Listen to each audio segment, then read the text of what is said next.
Olá, seja bem-vindo a mais um programa Transparência. Eu estou aqui com a vereadora Glaucia Berenice. Olá, vereadora, tudo bem?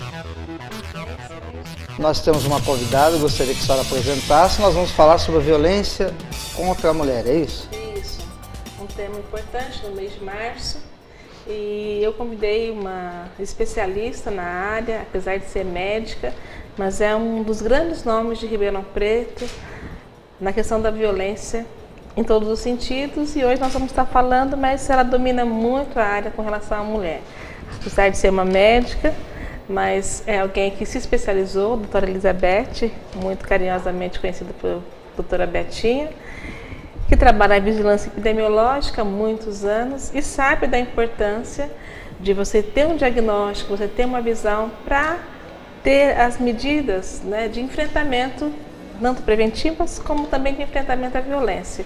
E é uma das batalhadoras para que Ribeirão Preto realmente tenha ações que não são só de saúde, né? Mas também questões de assistência, de segurança, questões jurídicas, de enfrentamento à violência doméstica. Tá bom, então vamos conhecer a doutora Elizabeth, né? A doutora Elizabeth hoje é médica, atua onde? Eu sou médica sanitarista, trabalho na Secretaria Municipal de Saúde, especificamente na divisão de vigilância epidemiológica. Certo. E desde 2006 me deram a incumbência de ser responsável pela coleção dos dados sobre violência doméstica, que aí inclui mulher, criança, jovens, idosos, enfim, né? Tá, mas hoje nós vamos falar mais especificamente sobre a mulher, é isso. Assim, de 1 a 10, qual é o grau de periculosidade que Ribeirão apresenta para a mulher? Então, isso é uma coisa que a gente gostaria de saber. Por quê? Os dados que nós temos são os dados de notificação, feito pelas unidades de saúde, pela delegacia da mulher, enfim. E esses dados sempre são muito subnotificados. Então, eu diria que nós temos o que a gente conhece a pontinha do iceberg, que a gente tem uma subnotificação muito grande.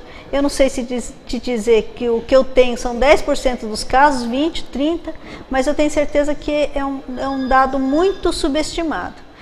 E por ano a gente tem em torno de 2.500 notificações, que são pessoas que procuram algum serviço e o profissional se disponibiliza a preencher uma ficha. Então são esses os dados que eu tenho. Não há ainda uma cultura de defesa da mulher?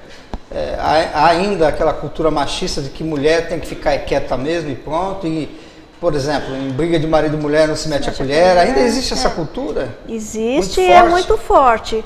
Existem vários problemas que a gente verifica, né? Primeiro, a dificuldade da mulher se expor.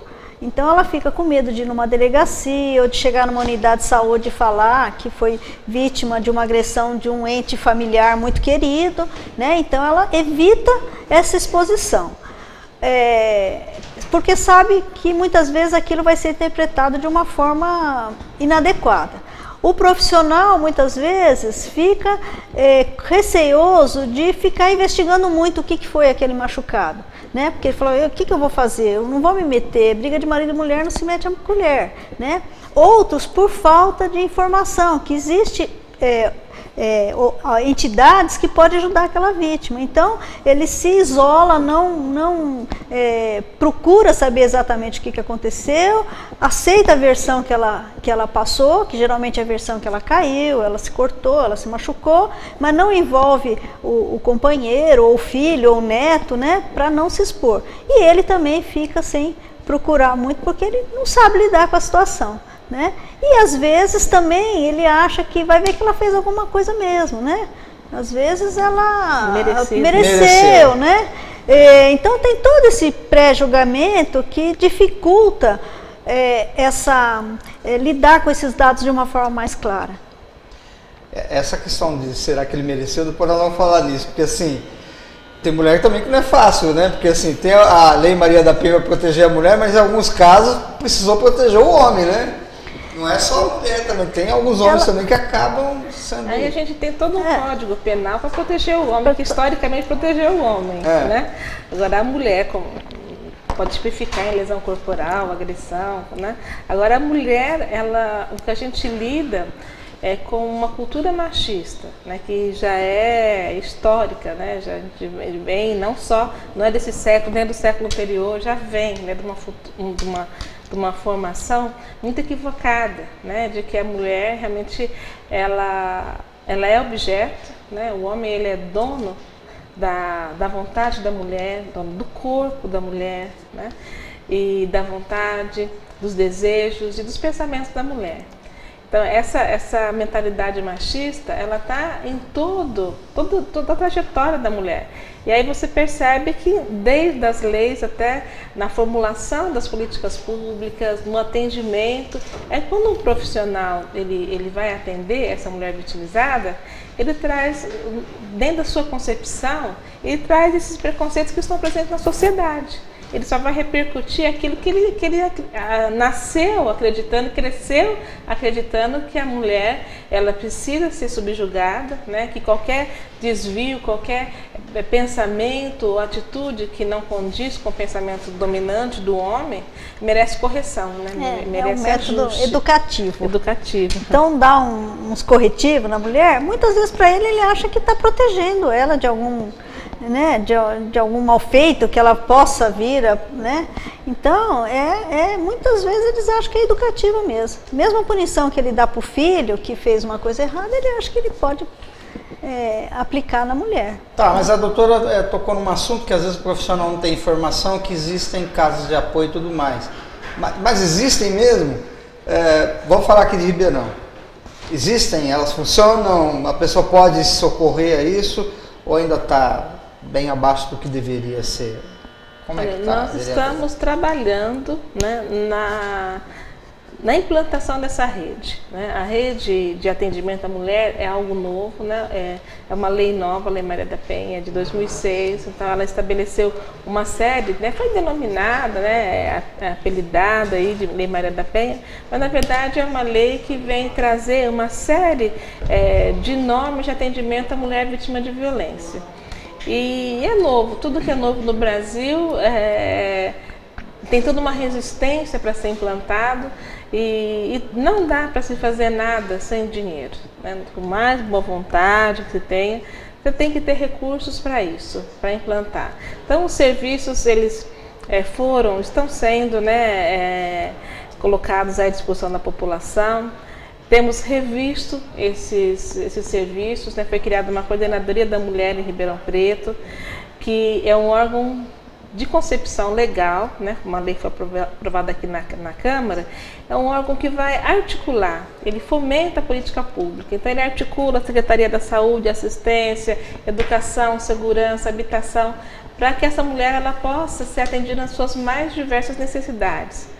Agora, o atendimento ele é muito específico, né?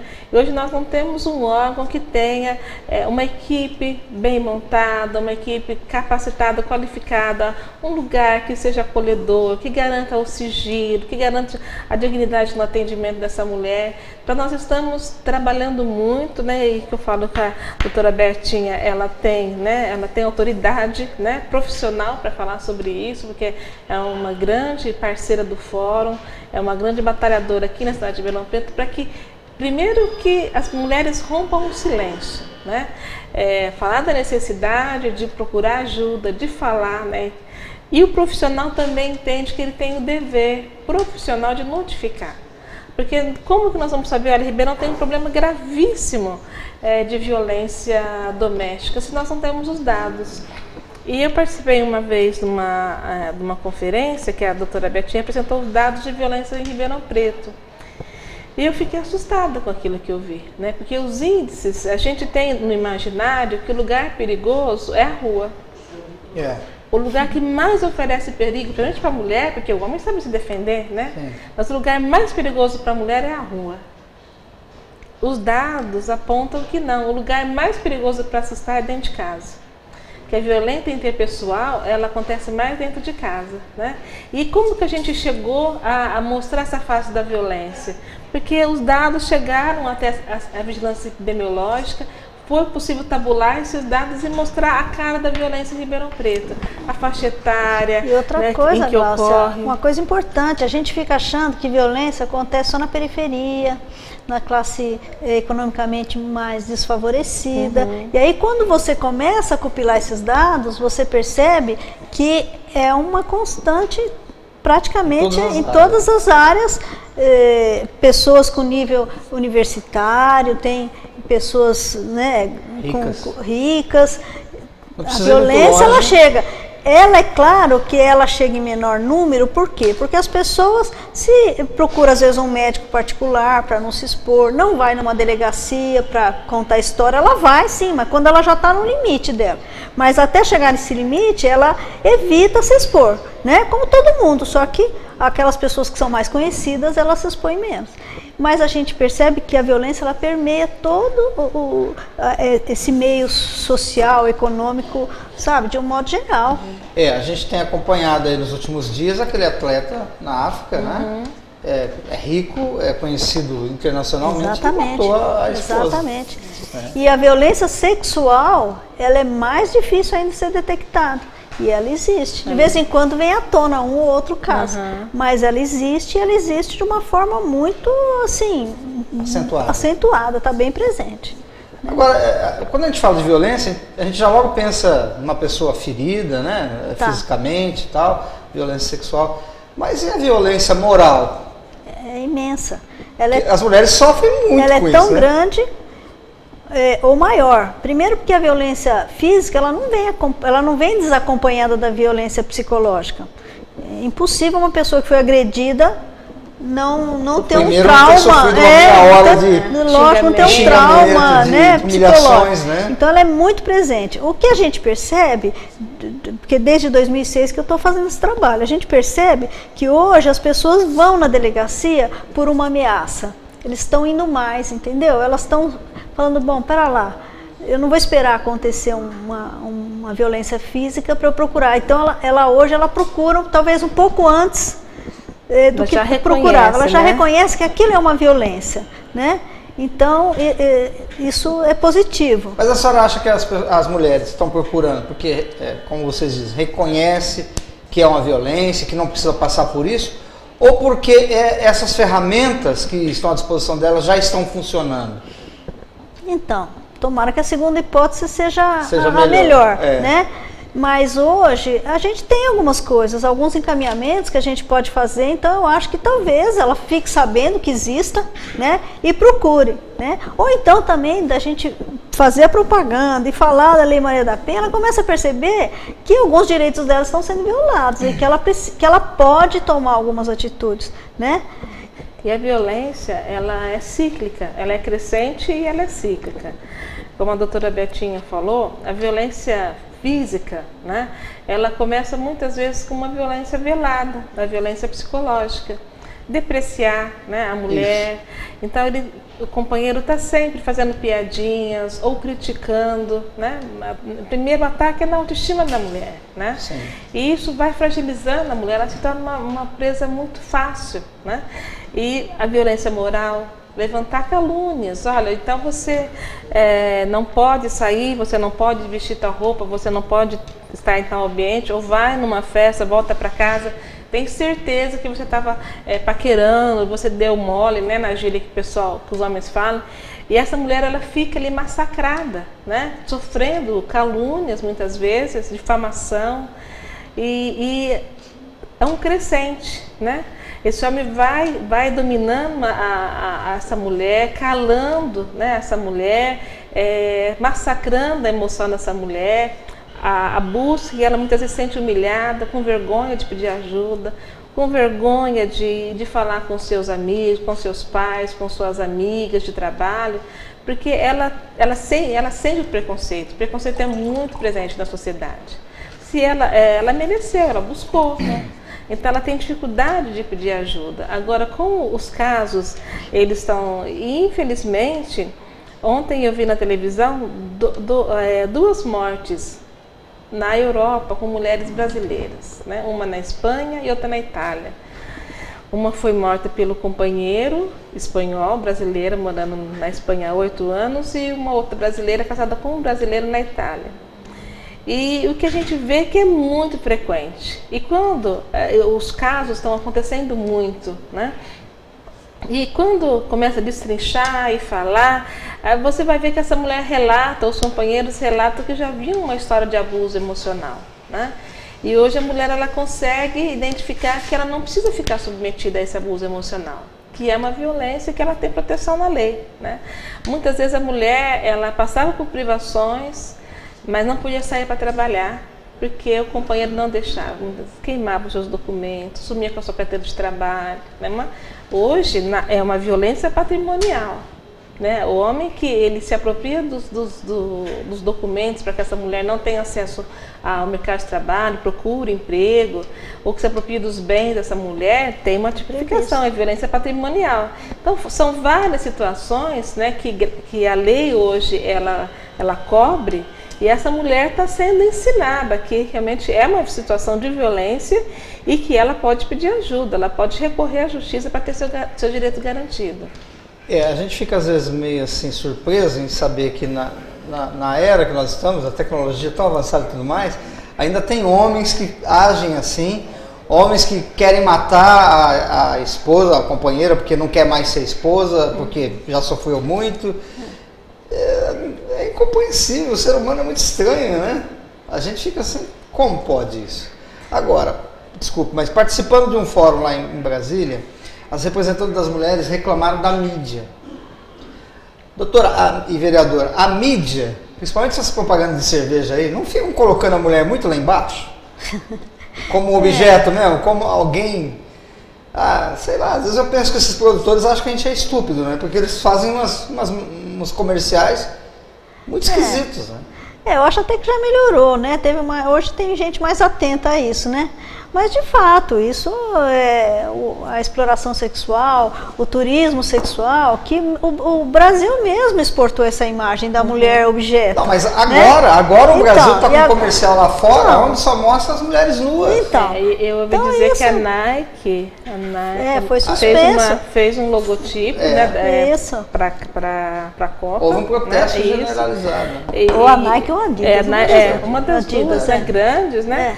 E eles fizeram justamente o apelo sexual da mulher brasileira, né? Mas é o que a gente passou, né? Foi a imagem que se passou. Mas o que a gente percebe é que a questão da violência, ela já está muito enraizada, não só no Brasil, no mundo. O 8 de março, na verdade, foi uma luta das mulheres operárias que foram trabalhar porque seus maridos estavam na guerra, né? Muitos voltaram mutilados e foram para as indústrias para suprir, né, a falta dos homens. E o salário, a carga horária era desumana, né, mais de 16 horas, e o salário um terço que os homens ganhavam, né? Então a mulher, ela sempre foi subestimada, né? Ela sempre foi colocada numa posição inferior ao homem. E se é inferior, então a parte também da opressão é muito presente, né? A opressão, seja ela uma opressão social, né, no sentido de mantê-la como uma classe de menos valor, aí a questão física é a consequência. Tanto é que nessa situação das operárias de Nova York, elas foram assassinadas, trancaram as portas e incendiaram a fábrica com as mulheres lá dentro. Então, assim, tão normal, né? Assim, assassinar as mulheres, porque o valor que é dado à mulher é quase nada, né? Era quase nada. A mulher, ela tem conquistado seus espaços, ela tem conquistado o respeito, mas é uma luta, né? Uma luta que a mulher enfrenta todo dia. Mas a questão da violência vem muito dos valores, né? Que está aí nas relações, estabelecido nas relações humanas. Falando de números, nós temos algum número para Ribeirão desse assunto? Então, assim, para não entrar em detalhes, a gente tem em torno de 2.000 a 2.500 notificações por ano. Tá? 2.000? Isso. Que é muito pouco. Sim, mas eu estou aqui pensando, se isso é muito pouco, isso então é muito pouco. Eu não sei aí dizer para você se é 5%, 10%, 50% das violências, mas porque a gente precisaria de fazer um trabalho maior aí. Mas a gente sabe que isso é uma pontinha. Se eu tenho 2.500 pessoas que procuram um serviço de saúde, ou uma delegacia, ou uma assistente social, quantas deixaram de procurar? E muitas dessas, quando procuram, é reincidente essa violência. Elas já passaram por muitas já antes de procurar. Limite, ou já passou no limite. Entendeu? Então, assim, quantas mais deixaram de procurar? Então, hoje a gente, tirando as epidemias de dengue, é o maior agravo que nós temos em Ribeirão Preto. Esse e o acidente de trânsito. Então, se a gente tirar as dengue e tal, acidente de trânsito e violência é o que mais dá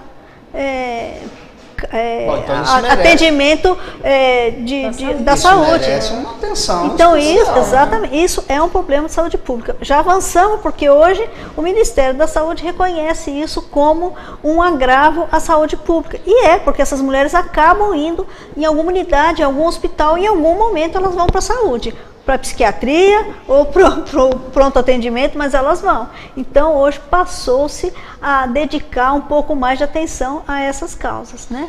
Tá, vereadora, eu tenho aqui um release em que a senhora procurou a promotoria para questionar o atendimento da mulher em Ribeirão Preto. Queria que a senhora explicasse isso. Não antes de falar que a senhora tem feito fóruns quase que permanentes, né? Não sei se são chamados permanentes. Fórum permanente. É permanente, né? Porque eu estou vendo sempre a senhora fazer isso aí, a TV Câmara tem transmitido, tem gravado. Mas isso é um pouco do trabalho que a senhora faz que a gente vê. Por exemplo, ninguém viu que a senhora foi lá na promotoria brigar pela situação da mulher, mas por que isso? Nós tivemos, a doutora Betinha também esteve presente nesse evento, vários órgãos, a OAB, Defensoria Pública, o Movimento de Mulheres. Nós procuramos o Ministério Público por quê?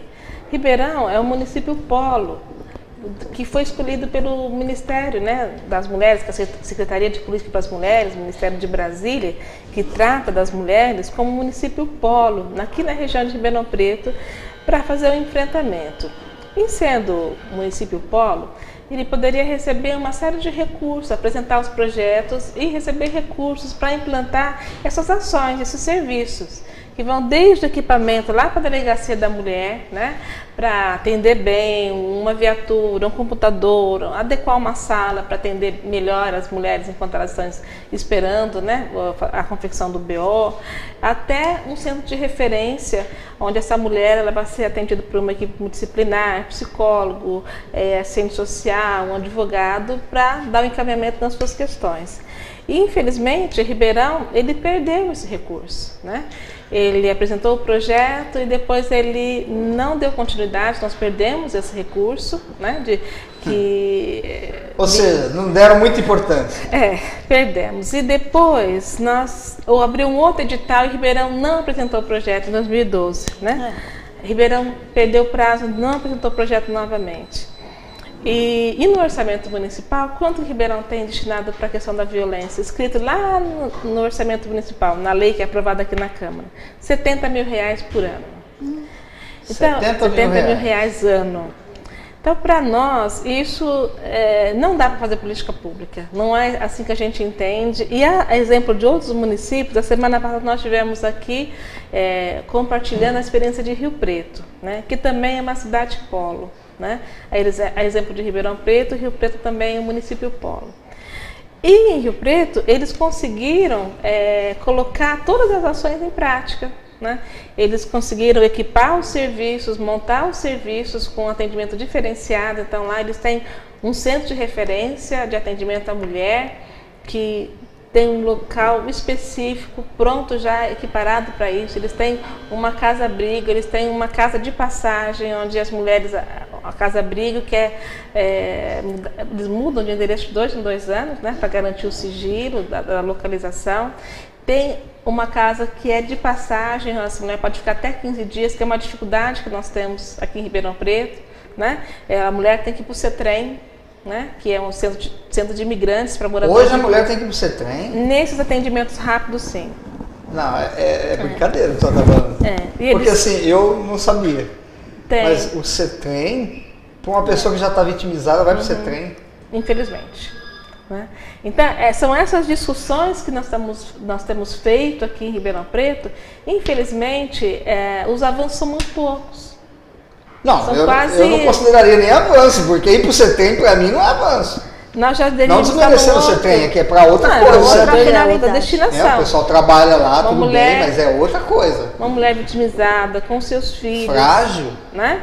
Então, até a casa-abrigo, ela é para casa assim, que o risco, né, à sua vida, a ameaça, né, de morte tem que ser muito iminente. Olha o caso da mulher que ela sofreu, né, uma violência física. Ela foi à delegacia, ela representou, o marido ameaçou matá-la. Né? Ele bateu, espancou, né, ameaçou, mas ela foi na delegacia e fez um BO. Se ela volta para casa com os filhos, ela vai apanhar dobrado. Com certeza. Sempre apanha dobrado. Para que no outro dia de manhã ela vai retirar a queixa. Exato. E nesse período onde que se busca um parente, alguma, ela se rearranja, né, essa família se organiza, infelizmente a mulher tem que ficar, a alternativa que nós temos é o CETREM. Então a gente tem discutido muito aqui na cidade de Ribeirão Preto que nós precisamos de a questão assistência social, uma política pública que trabalha a questão da família. Agora a mulher, ela tem uma especificidade que é da mulher. Né? E muitas vezes ela é tratada no bojo da família e em detrimento, a mulher ela sempre renuncia a si mesma em favor, né, dos filhos, do companheiro. A mulher, ela tem essa generosidade, esse amor sacrificial, é da mulher isso. Né? Mas nós precisamos de pensar a mulher como até um momento, né, para que ela seja olhada individualmente, se reorganize para poder ajudar essa família. E, infelizmente, sempre nós ficamos tratando a mulher ali no âmbito das questões familiares. E nós estamos lutando muito para que Ribeirão tenha uma secretaria da mulher, atendimento específico para a mulher, né? E é isso que nós vamos buscar, né, no Ministério Público, para que as ações possam serem agilizadas, né? Porque é o que a gente percebe, assim, não avança, né? Nós ficamos sempre patinando e a questão orçamentária é algo que mais me preocupa, porque além de nós só termos R$70 mil no nosso orçamento anual, ainda quando se abre um edital com recursos externos, a gente perde o prazo ou o projeto ele é insuficiente, não passa no critério técnico para avançar. Tá, pelo que eu entendi aqui, o Ministério Público ficou ainda de ver com a prefeita o que está acontecendo. Isso. Ainda não temos uma solução. Olha, foram feitas algumas alterações, mudou-se a coordenadoria, né? Mas nós ainda nós entendemos, né, que o cerne da questão né, você tem que ter um atendimento específico para a mulher. Você tem que ter uma equipe que vai trabalhar, você tem que criar um centro de referência da mulher. A coordenadoria tem um papel de articuladora, um papel estratégico. Agora, o centro de referência é o local de atendimento, com lugar distinto, um local que seja de fácil acesso para essa mulher. Agora tem algumas questões caminhando, né? Talvez com a implantação do Centro de Conciliação da Justiça, vai haver destinação de um espaço no centro da cidade, na América Brasiliense, onde a Delegacia da Mulher vai ficar no mesmo prédio, onde o setor de conciliação do Poder Judiciário, a OAB também vai ficar ali. Então nós estamos vendo alguns avanços têm acontecido. Tímidos, mas estão acontecendo. Tímidos e muito fruto da pressão, né, que a gente tem feito. Né, muito desse grupo do fórum, dos profissionais da saúde, da assistência social, da OAB, para que a coisa caminhe. O que eu queria, assim, desse apanhado todo, falar para o telespectador, assim, há uma cultura também, principalmente na mídia, de que o vereador tem que fazer lei, fazer lei, fazer lei, fazer lei. O vereador não é só para isso. Não adianta ficar fazendo mais, nós já temos muita lei, inclusive. Então, esse trabalho que a vereadora faz, que outros também devem fazer, cada um na sua área, que não é falado, as pessoas não sabem. Por exemplo, está se mudando a cultura de uma cidade, o modo de olhar, não é? Porque até então, por exemplo, nós não temos dados, não sabemos, agora estão começando a saber que a mulher, ela sofre, enfim, sabe-se, mas não se tinha dados e tudo mais. Essa pressão que a senhora faz, vai na promotoria, vai na prefeita, briga, fala aqui, que às vezes eu tenho, mas o que ela está falando? Por que ela está falando isso? Muita gente não entende. Isso não é divulgado pela mídia. Mas esse é o verdadeiro trabalho do vereador que faz as coisas acontecer, não é? Não é só fazer a lei, né, vereadora? Não, tem que fiscalizar, né? Tem que participar, tem que fomentar a discussão. Porque muitas vezes um problema, ele fica ali, né, num determinado escopo de atuação. Aí você não consegue dar visibilidade. E o que nós temos feito é juntar todas essas forças, né? Então, o esforço da doutora Betinha, lá na saúde, ele tem que linkar com quem está lá na base, com os profissionais que estão lá na ciência social, agentes de saúde, com a OAB, com a Defensoria Pública, com a saúde mental. Então a gente tem feito é lógico que a doutora Betinha já tinha feito um ótimo trabalho junto à Delegacia da Mulher, junto à Polícia Militar, né? Tem todo um trabalho de sensibilização, porque até gostaria que ela falasse sobre isso, que o primeiro que chega, né, é o policial. Então ela tem todo esse caminho e a gente, por trás, né, o vereador, ele possibilita esse encontro, né, esse trabalho, essa discussão, avaliação, né, porque fiscalizar é você, puxa vida, essa ação ela está incipiente, nós precisamos de propiciar, né, um fomento dessa ação, a articulação melhor, recursos, né, a quantidade é insuficiente de profissionais, a qualidade do serviço, a forma como essa mulher é abordada, como ela é recepcionada, acolhida quando ela chega na unidade, a visibilidade que é dada para o problema. Então tudo isso é possível se fazer e com isso você qualifica o serviço público, você propõe as indicações e a criação de serviços para que a cidade vai crescendo, vai aprimorando o seu trabalho, né? Tá, doutora, eu vou fazer uma pergunta que eu imagino já qual é a resposta, mas assim, os profissionais, eles estão preparados para atender a mulher hoje? Então, a gente faz com alguma frequência alguma sensibilização, né?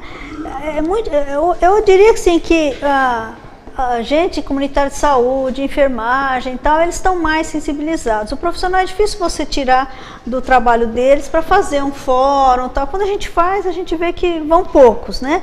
Mas a gente está sempre mandando alguma coisa para ver se sensibiliza. Uma das coisas que eu acho que tem alguma resistência, aquele profissional que está atendendo, é saber o que eu faço agora com essa pessoa. Porque se ela me fala, olha, meu marido é violento, esse machucado foi feito por ele, alguma coisa ele vai ter de fazer. E ele muitas vezes não sabe o que fazer, né? Não sabe para onde encaminhar, não sabe tal. Então ele às vezes procura não perguntar, não entrar muito a fundo, né?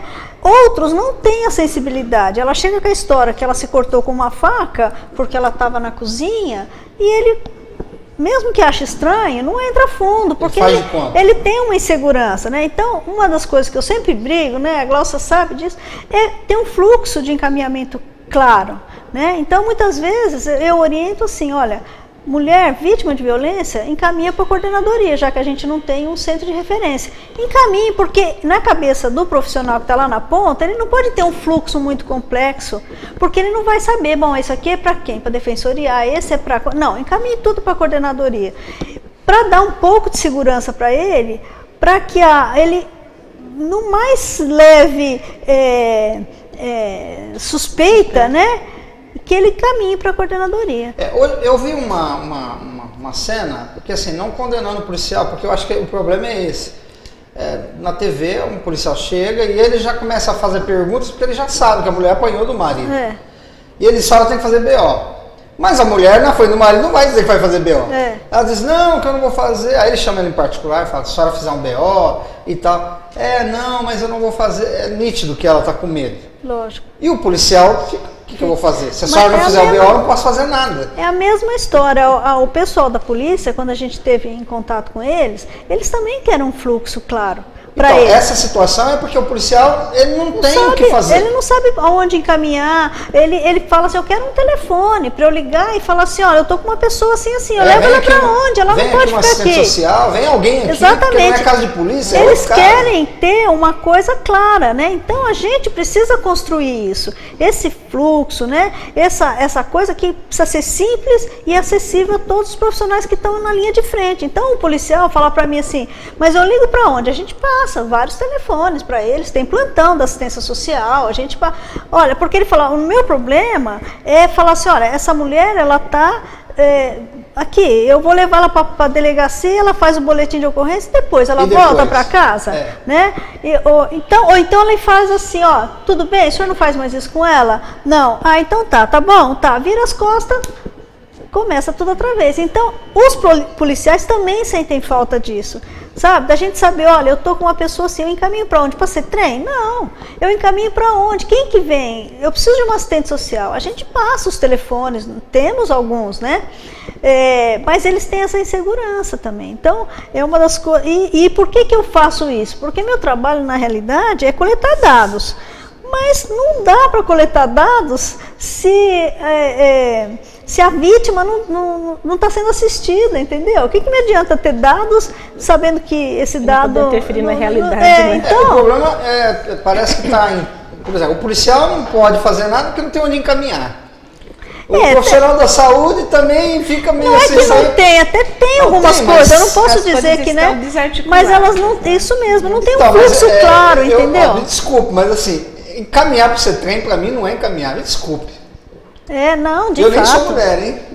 Mas eu estou aqui pensando numa mulher fragilizada, com medo, e vai para um ambiente que é o CETREM, que é outro tipo de ambiente, mas é um ambiente pesado.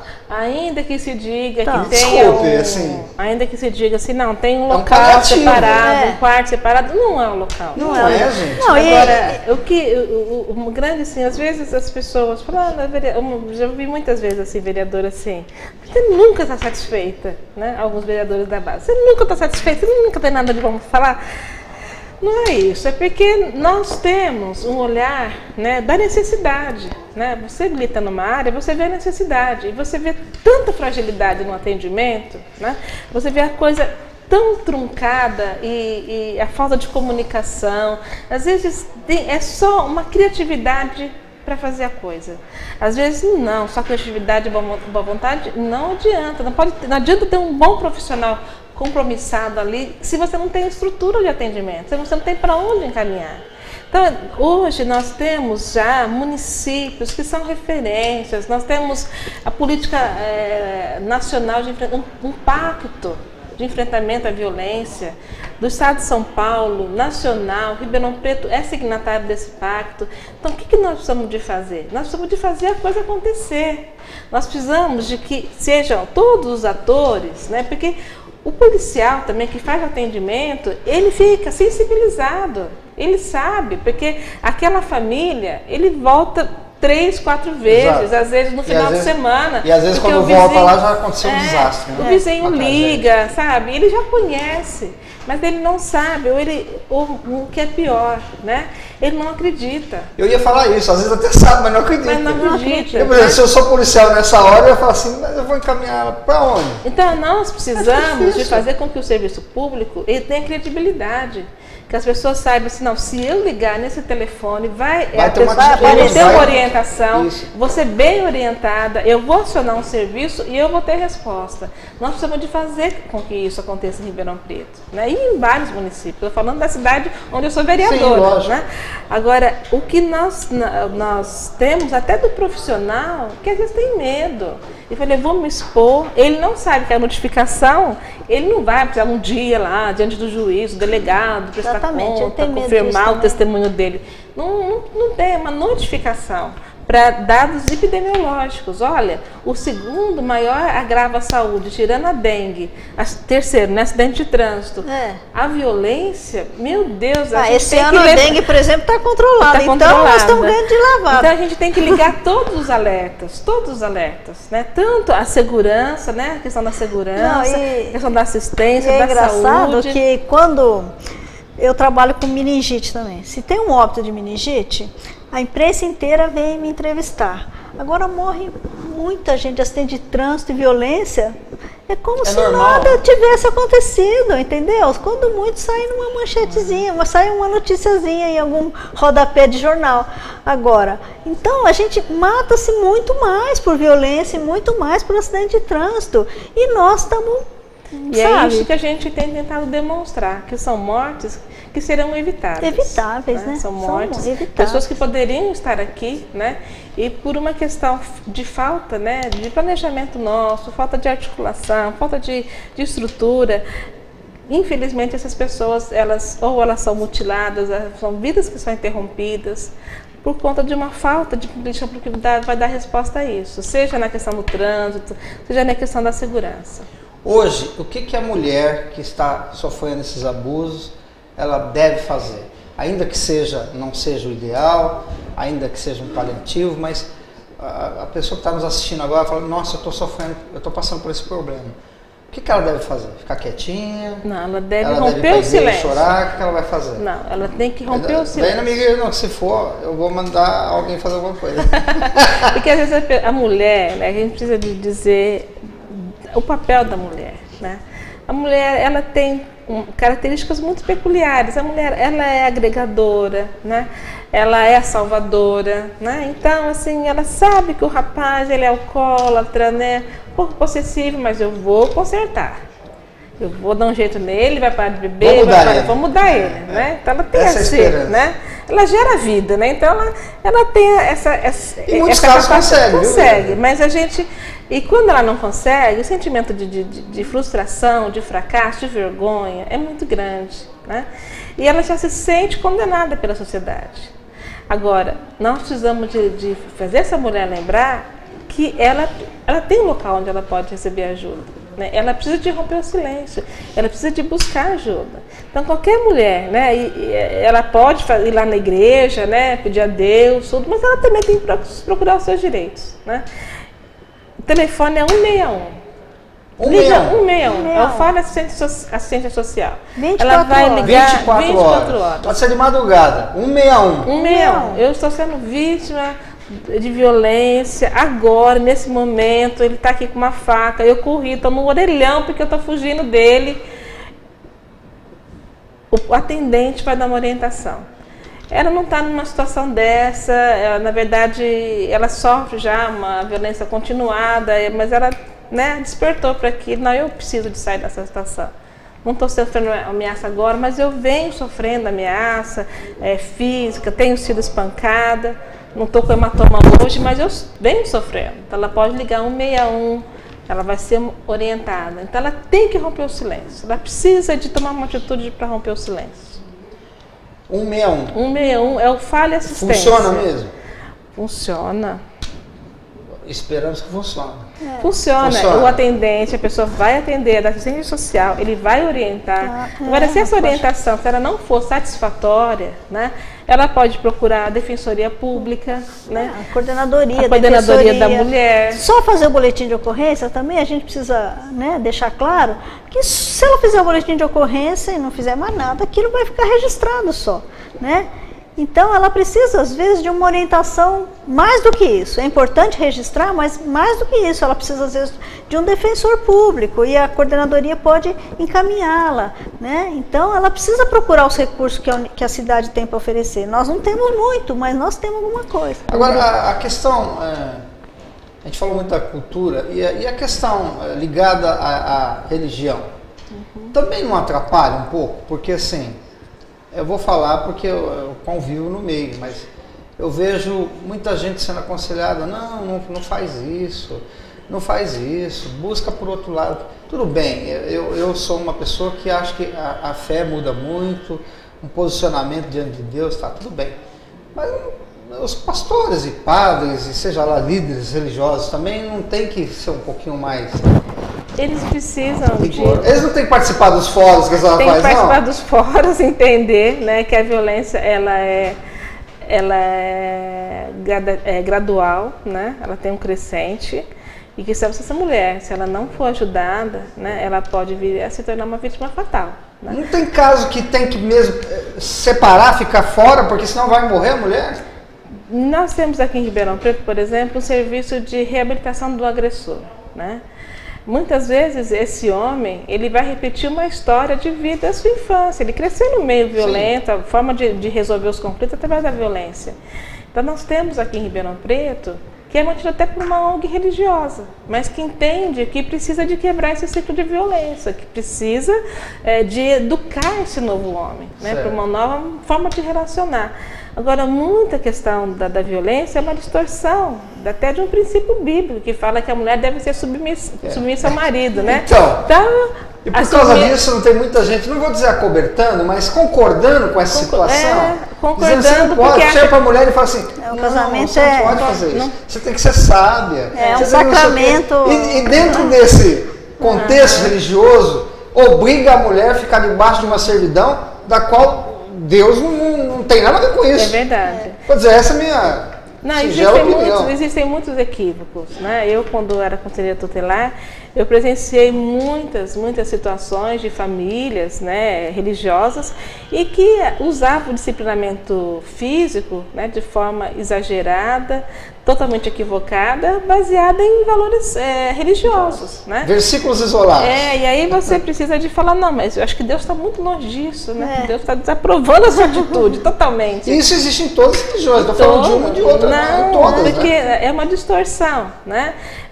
Da autoridade do homem. Eu acredito que Deus colocou a mulher para estar junto, para caminhar junto, né? Não para se submeter, né? De ficar totalmente submissa à vontade, caminhar junto, estar, né, debaixo da missão, no propósito, né, nos projetos de vida. A submissão é isso, é submissão, tá? Debaixo da missão do outro, né? Não a submissão física, de você, o disciplinamento físico e corporal, para você não se anular totalmente.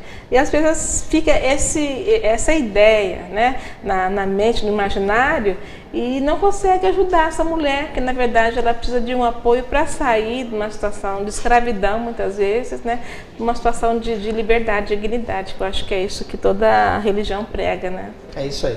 Bom, o pessoal colocou no vídeo ali, né, o telefone 161, então com certeza muita gente já viu e nós já estamos chegando ao final. Doutora, o que a senhora deixaria de recado assim para essa mulher que está sofrendo, que está lá de repente sem sonhos mais, já não sonha mais, já não tem projeto de vida porque está ali dentro de uma situação e não conta para ninguém? Quer dizer, o sofrimento é duplo, além do sofrimento de apanhar e tudo mais, ela não consegue falar, não se expõe. Eu acho que é o que a Glaucia colocou, é romper esse silêncio, né? Às vezes o medo da exposição faz com que ela fique trancada no seu sofrimento. Mas se ela se dispuser a se expor, ela vai se expor uma vez só e vai acabar com esse sofrimento. Então, procure sim os órgãos que têm alguma coisa para oferecer, né? Procure a coordenadoria, procure a delegacia, procure o CEA-Vidas, que é um outro serviço que nós temos de atendimento. Telefone para essa 161, que tem todos esses recursos, né, e vai saber direcionar. Rompa, mesmo que ela se exponha, né? Vai ter algum comentário, vai ter algum amigo, vai ter alguém que vai reprovar a atitude dela, mas é ela que está sofrendo, é ela que sabe o que é melhor. Então, procure ajuda.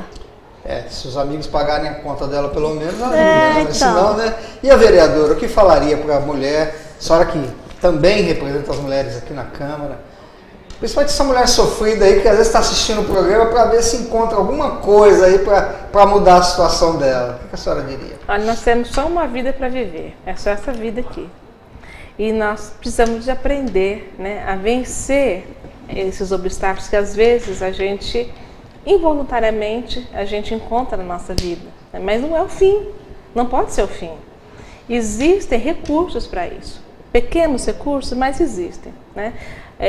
Nós temos serviços que ainda estão, né, se estruturando, mas existem muitas pessoas, como a doutora Betinha, tem muitos profissionais comprometidos em ajudar a mulher.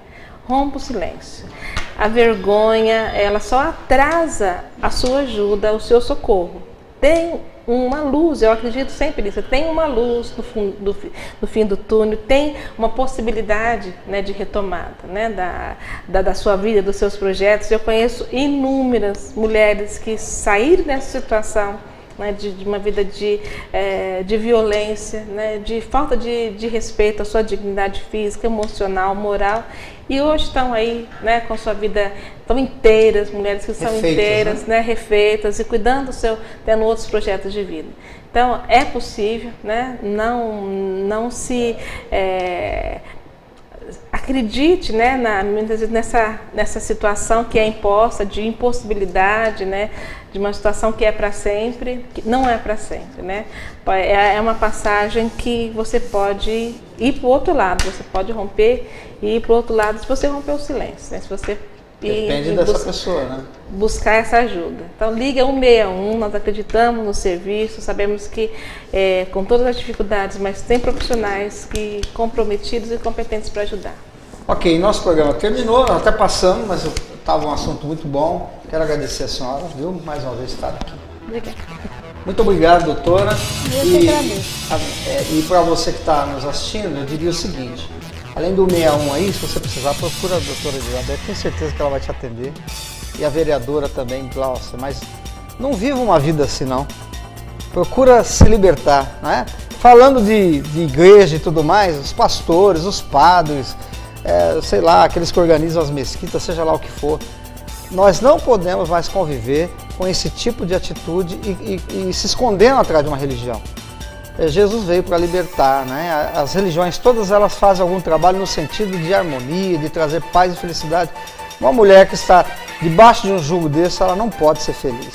Então você também, pastor, ou seja, dirigente de qualquer trabalho aí, você também tem que tomar uma atitude. Nós precisamos mudar essa cultura, a começar na nossa casa, na nossa igreja, na nossa religião, em todo lugar, para que a mulher seja tratada com dignidade. Um abraço, muito obrigado.